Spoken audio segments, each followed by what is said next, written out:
Hey, I'm Waylon. And I'm Allie. Welcome back to the Entrepreneurs Podcast, the podcast for and by female entrepreneurs, hosted by the Entrepreneurs Network. Each week, we bring you stories of female entrepreneurs around the world as we kickstart our own entrepreneurial journeys. Today, we are delighted to have Naomi, the founder of EntrepreYOUership, a platform that aims to widen entrepreneurial education. She's also the CEO of Bright Futures, a tutoring and academic coaching company designed for all students to have a bright future. As well as being a CEO, she's also a serial entrepreneur, public speaker, and an education reform advocate. Join us as we talk with Naomi about how entrepreneurship is open to everyone and the discrimination she faces as a young female entrepreneur throughout her entrepreneurial journey, as well as big plans of the future of Bright Futures and EntrepreYOUership. Hello and welcome back to the Entrepreneurs Podcast. We are so excited and honored to have on today Naomi. How are you doing today? I'm doing good. Happy Thursday from where I'm from. Happy Friday from where you're from. We love the time zones. We do love the time zones, absolutely. Sending every email with the EST, PST, doing the calculation. And then we don't have daylight savings times, but you guys do. I have to adjust 12 or 13 hours. So thank you for that.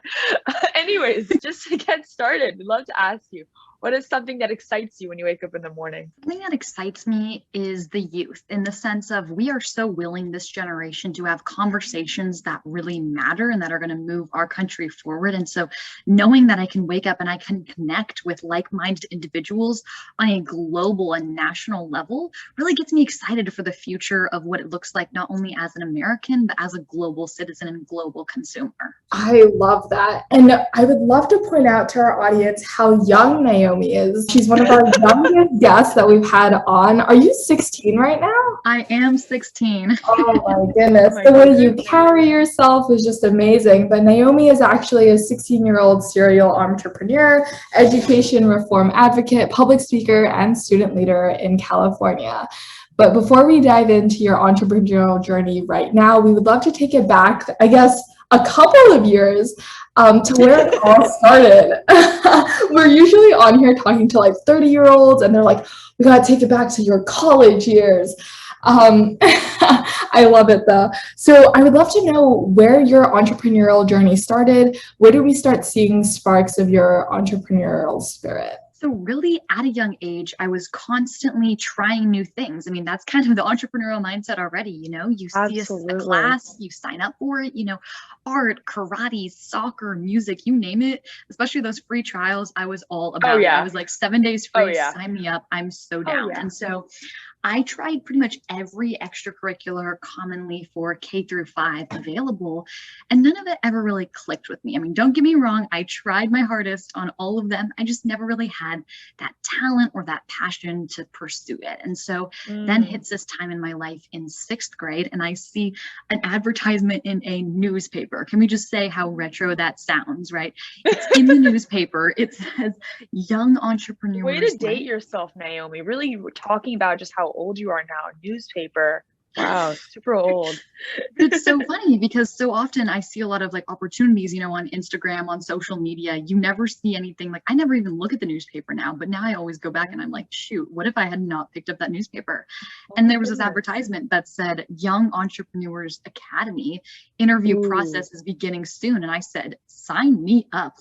It was my first interview, the first thing I had to do, we made note cards of tell us about yourself, kind of the most basic interview question ever that an 11-year-old probably didn't know the answer to. I think I was going to answer I love soccer, my friends, and hanging out with people, and my church, which are still true. I mean, props to, 11-year-old Naomi, definitely still stick with that.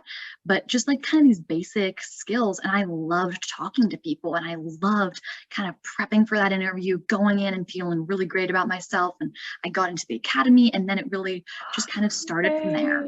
That's amazing. Oh my goodness. So you got into the academy, you're really excited, you've never tried it out, but you love trying things. You're like that Try Everything song by Shakira in Utopia. That's what I'm thinking immediately. I was at Disneyland on Monday. I still have the Disneyland mentality, Zootopia, try everything. That's been in my head. So you got to the academy. What happened? What did you learn? Who did you meet? How was that the catalyst? Yeah, so I was young for the academy. I was the 6th grader up to 12th grade is what the academy is. So I was on the younger end. And within that, there were about, I'm going to go with 30 ish kids. About only 2 of them were from middle school, which is 6 to 8 in California. And I was the only girl. And so already, like within the 30, there were maybe 5 girls, and then the rest were boys, and everyone was from high school other than one other 8th grader. So I was already coming in kind of at a disadvantage, not only because of my age, my height of 4'8", but also my gender. And so already those things were kind of working against me, but it wasn't really until years later, like now that we're having this conversation and that I've kind of reflected on that experience, that I realized how much of a disadvantage that I was at. But I didn't see it as a disadvantage. I've always been kind of an older soul in the sense of I always love being around older people. And I've always kind of wanted to have those conversations with people and not really identified with kids exactly my age. And so it makes sense that was kind of where I started my knack. And so we kind of launched through the ideas of what it looked like to be a business owner. I went through so many different business ideas before I settled on my first one. And then we had kind of a Shark Tank style competition where local investors from like our local bank and Rotary chapters and kind of these other places that invested in youth and actually gave us startup funding. And so I won second place to a person who won first place was a boy who definitely could have taken me, you know, if it was a football match or something like that. I kind of stood up there, and that was that first moment when I was really doing that pitch deck and figuring out finances and taxes, that I was like, this is what I want to do with my life. I absolutely loved it. I mean, just looking back, there was nothing that fit me. You know, I had to go to the children's section to buy a dress. There were no heels that were, you know, not Twinkle Toes heels for what I was available to. And so again, like reflecting on it, there were so many things that were working against me, but in reality, it's made me kind of who I am right now and who I am today. And I look back on those photos and I go, oh my gosh, this is where it really started. Wow. I love that so much. So magical. I also feel like we have to point out that we usually talk about like entrepreneurship being biased towards males, but I don't think we ever talk that much about how it's biased towards age. Like it feels like oftentimes we put a limit to when an entrepreneur can be. And we only really have had one other entrepreneur who was, I think she's in like her mid 50s, I think, or mid 40s. And that was like one of our only like older entrepreneurs, and all of the rest of them kind of are sandwiched in this like 18-year-old to like 25. 30. Yeah. And like we somehow always keep entrepreneurs in that level. But I love to see how like you started in 6th grade and you had these problems, like there was no heels for you to buy. It's just so fascinating to me that like, why do we put entrepreneurship in such a box for age? Yeah, completely. And why do we put anything in a box for that matter? You know, I mean, in this world, we stereotype people so often. You know, you're from California, you must be a vegan. You know, you're from California, you must like legalize marijuana. You know, you tell me like all these things that you see movie stars every day. That's not true, you know, like my neighbors are old retired fighter fighters. They're definitely not short of being YouTubers, you know? And so why do we put, you know, what you have to be for an entrepreneur in a box? I mean, one of the first entrepreneurship workshops that I did was actually for a senior center, because on the flip side of that is entrepreneurship is for everyone. It's not just for youth. It's not just for this kind of target spot, but it's also for seniors. They have the best skills because they've already been in these industries and they have time. So why not work with other people? And so we really were talking a lot about, you know, intergenerational collaboration and all those things that, right as you mentioned that, I was like, yeah, completely. Like, let's not put entrepreneurship in a box. Why? I completely agree. So here in Shanghai, about like 6 months ago when I first arrived, I noticed that there was a kind of bunch of cool entrepreneurial spirits. I use that like term like throughout NYU Shanghai to begin with, and I wanted to like bring them together. Like I love connecting people, so I went ahead and did that. And then just because of like restrictions with like school and COVID rules, I was like, okay, I don't want this to be a club at school. I want this to be a community in Shanghai. And I did so. What I noticed very, very quickly is people were like, I'm not an entrepreneur. I haven't started a business. All I do is start these incredible science experiments or do these amazing art projects. I was like, that's entrepreneurial. Just because you don't go ahead and start an LLC or an NGO, you're not getting your business license, that doesn't mean you're not an entrepreneur. It's about a spirit. And I think that's exactly what we're talking about here. Like Waylon started like her first like startup, for lack of better words, like when she was in 8th grade, and like she wasn't getting a business license. She wasn't signing like deals, but like she started something. It was something from nothing. She was creating. And I just want to highlight that, especially at a young age. Like that's fantastic. Just to say entrepreneurship is like, I'm a tech dropout from Harvard that's going to Silicon Valley. Like, Absolutely not. Like, look at the small entrepreneurs. I'm walking in Shanghai all the time. Pretty much every small like mom and pop shop that's selling like fruit or whatever, they're entrepreneurs. They're a fruit store. That fruit store is not a chain. They started that themselves. That's entrepreneurial. That's fantastic. From artists to engineers to scientists, and it's everywhere, especially at a young age. So I really, really, really resonate with what you're saying with this. Yeah. Yeah, completely. And I agree in the sense of, you don't have to have a business. You can be a volunteer. You can just show up. Sometimes just the act of showing up, whether it be to an event, to anyone listening to this podcast, you're showing up, you're saying yes to that change. Totally. And that is entrepreneurial. Yeah, like when people say, "Oh, I'm not sure," like I don't think I'm an entrepreneur. Like it's like this has this like trigger word now, like entrepreneur. Like you think this like billion-dollar lifestyle. Like absolutely not. Like we want to redefine what that is. Like entrepreneur, like it's that spirit. Like I believe in this so importantly.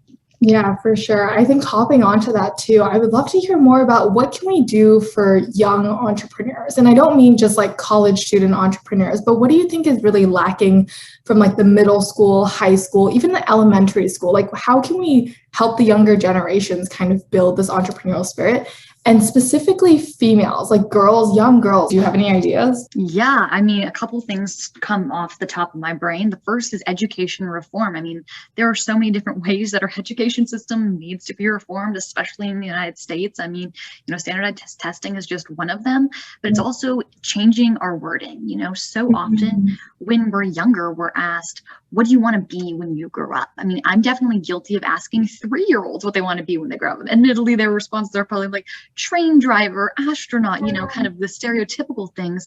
But really, as you get older, you're commonly asked that question. But instead, we need to kind of shift that language and ask, well, how do you want to use your passions and your talents to make the world a better place? And how do you see your gifts fitting into the needs of society? Because that really trains us to think of a job specific path. Like the only way that I can seek validation is if I get a job, is if I go with this stereotypical corporate ladder type of work.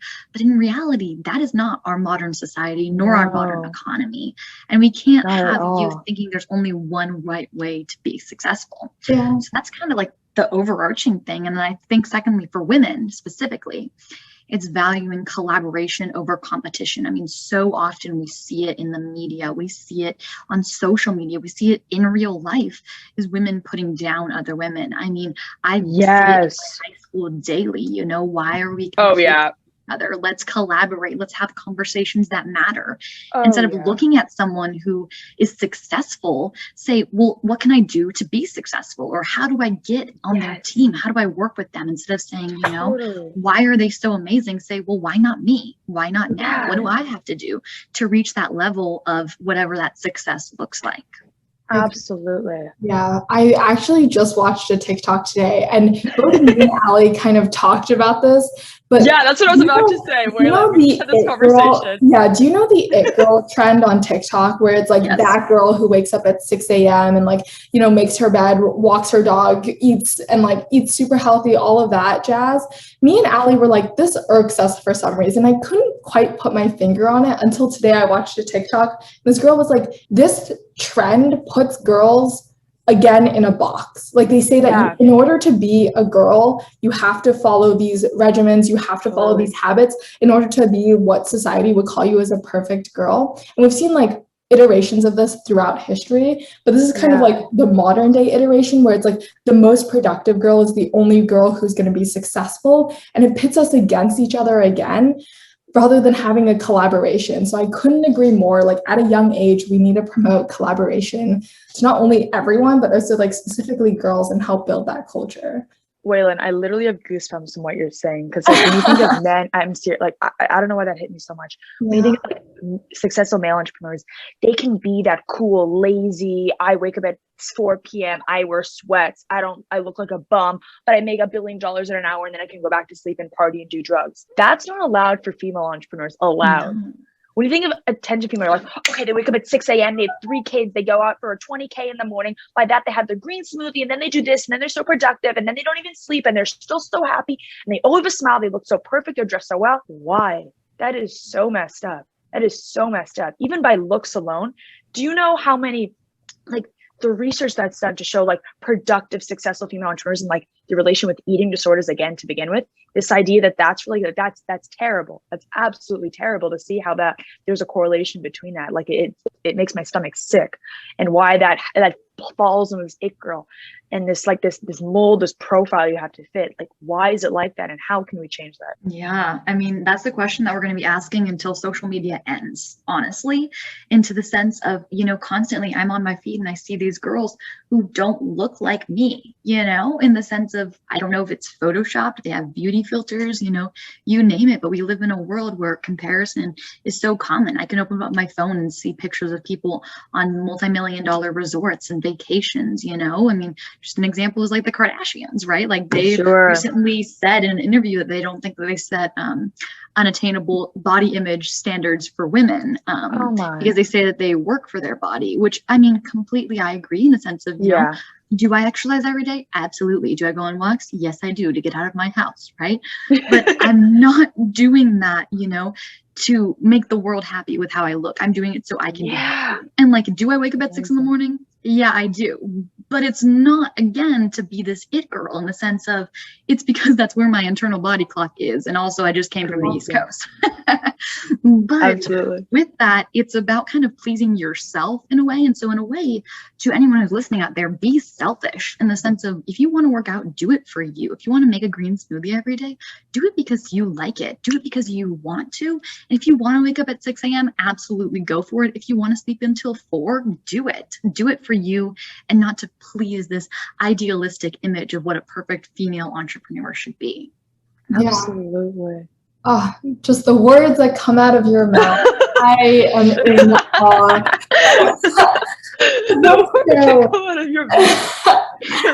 Yeah, I would just love to know, have you, like, throughout your entrepreneurial journey, felt like people have tried to put you in boxes? Could you tell us more about like where you are now in your entrepreneurial journey and kind of the process of how you got there? Yeah, for sure. I think the biggest box has definitely been my age, more so than my gender, because already you look at me and I don't think the first thing you see with me is like, oh my gosh, she's a woman in entrepreneurship. You say, oh my gosh, she's 16 in entrepreneurship. And so that's the first factor. And so I haven't had to deal with as much this kind of corporate idea of what a woman should be, or this like male dominated industry. I see statistics, I see TED Talks about how we need to break into that field, but personally, I haven't experienced it too much because I'm not always working with other entrepreneurs and I'm not always seeing what they're doing. And so it's not like we're all in the same office building and I'm getting paid less, or I'm getting, you know, talked down to because I'm a female. But it's definitely been my age, in the sense of people don't always know my experience level, in the sense of I might say something and they might not trust it because I'm 16, but I have years of experience, but it looks different than corporate America. And so a lot of times people might not, I don't have research under my belt. You know, I've only done a couple research reports and they weren't on entrepreneurship. They were on body image and mental health. And so I haven't done the research. So therefore, am I invalidated? I personally don't think so, but kind of that corporate America might think so. And so that's why I'm going to go, you know, further my education so I can kind of make it not just because of my gender, but because of my age. I understand that. That's really insightful. And also to see how you're pursuing different things. Like you say, like to try new things. Trying higher education definitely fits that mold. Just to switch gears a little bit, I would love to hear a little bit more about Bright Futures, entrepreneurship, why you started it, the passion, the why behind it. Show off, tell us what you love, tell us what's going on. Absolutely. So I'll give you the quick rundown for Bright Futures. So I started when I was 13, so that would have been in 2018. Yeah, really dating myself today. First the newspapers and nowadays.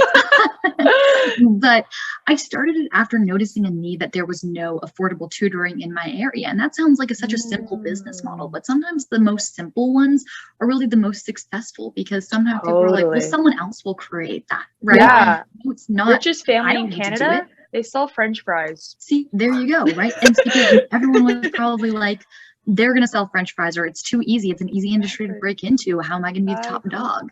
But it's not always about being the top dog, you know, but or toilet paper. Right. It's one of those two. Yeah. Or like the milk that's in those, they sell milk in like in the bags. Bags. Yeah. They probably have like a monopoly on plastic bags. Oh, definitely. For Anyways, sure. Go for it. Sorry about that. So I really noticed that there was a lot of very expensive tutoring in my area, and I wanted to provide that quality education. So examples are just with kindergartners who are falling behind in reading and math.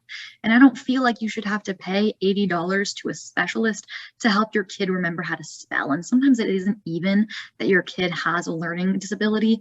It's just that it's your parenting style is not necessarily working with them, because you're a parent first and a teacher second. And sometimes those lines are very easily blurred. I mean, I remember when I was in 6th grade, like yelling at my dad, I was like, I don't understand this math. And it really created tensions in our house in the sense of, neither of us were working well together, and I needed to hire a tutor, not because I was dumb and not because my dad was incapable of teaching, but it was just because we needed to take the tutor aspect kind of out of the parental parent-daughter relationship. And so that's where Bright Futures comes in, because we are a peer-led business. And so now I hire and manage a team of employees because we think it's so important to have youth rather than having adults who are doing these things. Absolutely. I am so much more likely to listen to someone who's 19 who's telling me, Naomi, this is the wrong way to do pre-cal, than like a 30-year-old who has all these degrees and is charging my family through the roof. And so that's kind of the premise of Bright Futures. It's kind of a different sort of a business, but it's very mainstream. But you have to figure out kind of what makes yours unique when you are creating something so generic like a tutoring business. For sure.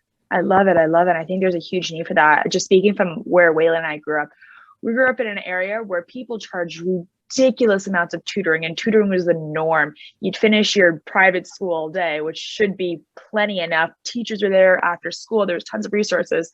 And then you go home to your $1,000 an hour teacher and with this class and that class. And don't even get me started on the SAT, ACT tutoring. And you're right. It's ridiculous. You're getting these adults to teach children content that a child or a teenager should be understanding. Why? That's not right. That's not right. I mean, if you just look, robbery. For sure. Literally. If you just look at Korea, like people pay the same amount or like double the amount of their school fees for their extracurricular tutoring, and it's through the roof. You can make a lot of money in Korea being a tutor, but we won't get into that right now. I would love to find out more about entrepreneurship. Did I say that right? Yes, you did. And you're one of the first people who has. It's a hard word to say for sure. Oh my God, and even harder. Yeah. So there we go. Way to go. We love that. Way to go. That's how you know you're. Yeah. She's a real one. She's a real one. There you go. I already knew I liked you guys before this podcast. I love that. No, I think it just stems from like my name. Like people get really intimidated when they see my name and they don't know how to pronounce it. So I think like now I'm just like super careful. I'm like, how do I pronounce every single thing? She's like, just want to make sure. Like it's so respectful as well. Like I think a name is so powerful. 100%. So and like it holds so much value. It's like what people call you. Because like, you know what hurts? It's like when someone forgets your name, it hurts. It's like, okay. And like having a name, like even saying a difference between like, that's really cool, Naomi, that's really cool. Like there's a huge difference in that. For sure. Totally. I know. I wonder when we go back if people are going to remember people's names, because I've been on Zoom for the last, years, and it has the name in the corner. So I'm like, you're like, where's your name card? I'm sorry, what? Where's your Zoom box? Where's your virtual background? Yeah. I know. I think I'm going to advocate for like people to wear name tags for the first couple months. Oh, I love that. Oh, for sure. Like back in kindergarten when you had those little name cards, you can start decorate. Those were so practical. Like, great. I don't know why they stopped. Great use. Why did we stop that? We still need to learn people's names. No, because like when teachers don't know the kids' names, it's not only like super disrespectful, I feel like, especially when you're like paying for the teacher, but also just like it feels wrong, right? Like it's like you should know my name. Like why don't you? Like that it shows how much you care about my learning. You don't know my name. Anyway, sorry about that. Well, we'll head back to entrepreneurship now. Yes. So I started EntrepreYOUership originally as a part of my Girl Scout Gold Award, and so it was just kind of a one and done thing in the sense of I partnered with 5 organizations. We hosted a startup funding competition. We had winners, and then I was kind of done, and I kind of put it away in a box for a couple months, and then I started speaking on podcasts. It was my first kind of experience being an activist. And I started having conversations with people and they were like, this is really necessary. And I was like, yeah, it is. Like I already knew that it was necessary, but then people kind of started validating my work. And the validation. thank you. Validation is everything, you know? Like I self-validate a lot. I'm like, you're doing a great job today, Naomi. You're doing amazing. Like I love you so much.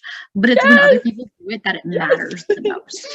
And so with that, I started having conversations with people on podcasts, blogs, and really started thinking, getting this ball rolling. And I was like, let's keep making this, let's keep going. So I kept making presentations, and then we started to expand. We were featured in Forbes magazine, which was a huge step. And then a bunch of people contacted us and were like, hey, we'd love to join your team. And I was like, I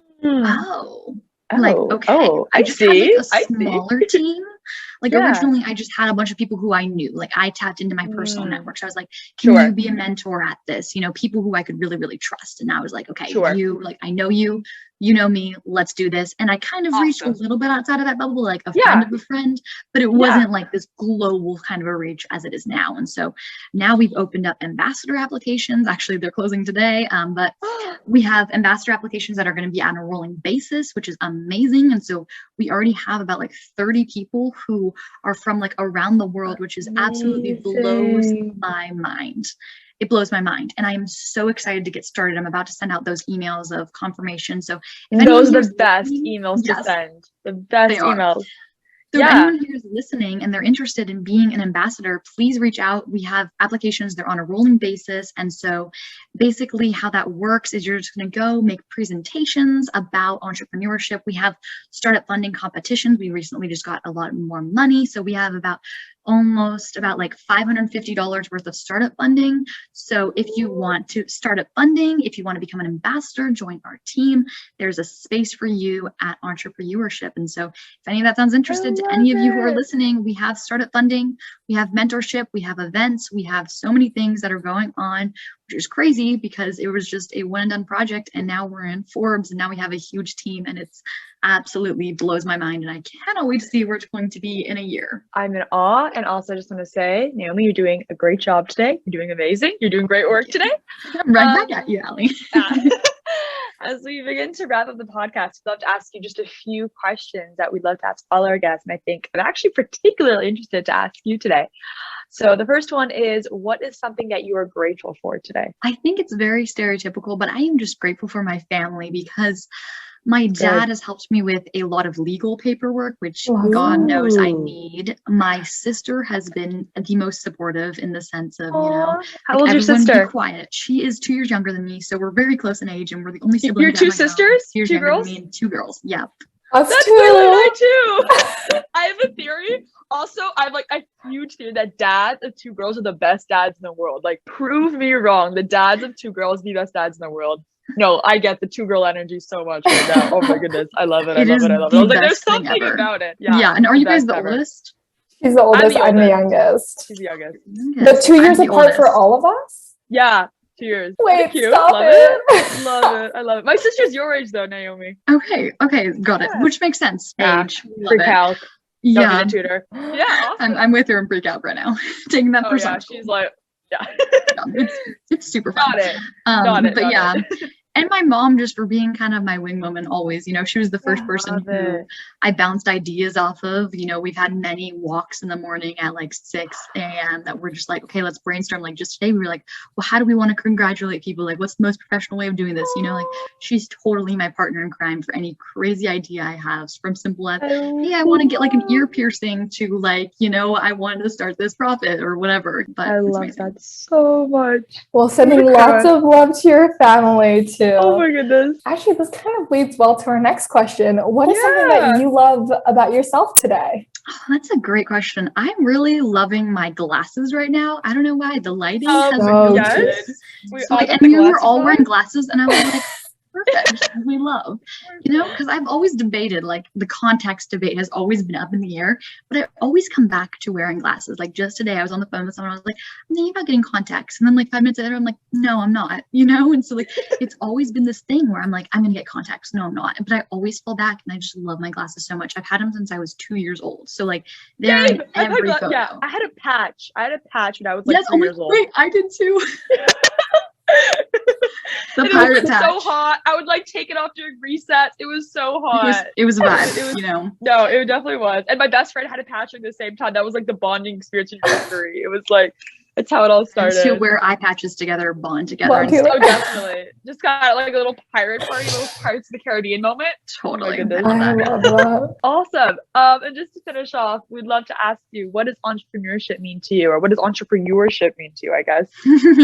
Yes, entrepreneurship or entrepreneurship means taking your personal skills and your interests, your gifts and your talents and curating them for a social and an economic good. I love that. Oh my goodness. And for our audience who want to continue to follow your journey and who want to support you in any way that they can, how can they go about doing that? So you can follow me on social media. I follow back. I'm not one of those people who needs to be 1 million followers, 2 following. Like, please DM me and say you're from the podcast. Like, I'm all about that. And so it's Naomi Porter PV on basically any platform, anywhere. And in my bio, there are applications for startup funding, to be an ambassador, all of those amazing things and ways to contact me. So please do reach out. I genuinely mean to anyone who's hearing, like, if you have a question about entrepreneurship, if you need someone to look over your business plan, I'm your go-to. Please reach out. I am more than happy to kind of be that friend that I wish I had when I was in 6th grade. So please reach out.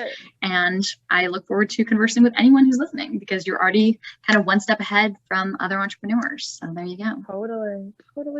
Well, thank you so much for coming on. It was an absolute blast to have you, and I love this conversation. We're definitely keeping in touch.